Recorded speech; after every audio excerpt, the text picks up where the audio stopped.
Some developing news from Meriden, a heartless case of vandalism at a cemetery. Dozens of gravestones knocked over and destroyed. The discovery was made today at St. Patrick's Cemetery on Wall Street, and now police are asking for your help to track down who did this. Your reporter Amanda Callahan is live there tonight with a closer look at the destruction. Amanda. Well, Aaron, right here is one of about 100 tombstones that was destroyed in a senseless act of violence. Several areas of the cemetery look like this with damage all over. Now, police believe that multiple people came in here overnight and intentionally knocked these stones over, and they say they won't rest until they track down who did it. Yeah, it's just caulk. That's all this is. Typical caulk.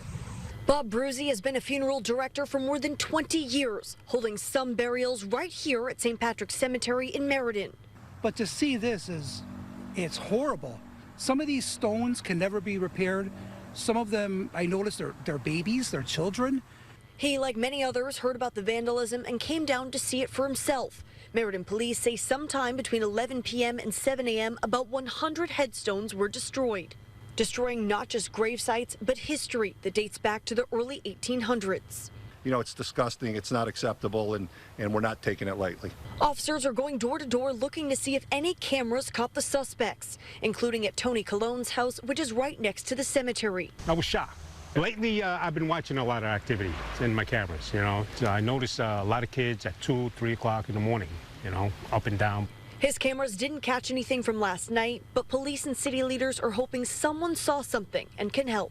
We want to make sure we're, of course, honoring those deceased and the families that come here to pay their respects, but also to show those suspects we are not going to tolerate this. And repairing these will take some time and money.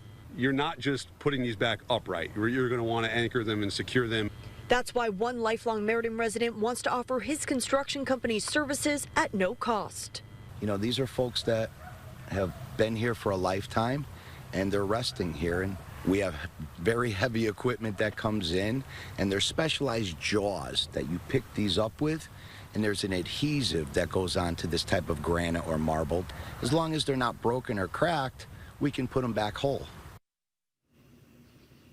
Now, the cemetery is owned by the Archdiocese of Hartford. I reached out to them. They said they'll be contacting the families of the loved ones whose grave sites were destroyed and working to get those repaired.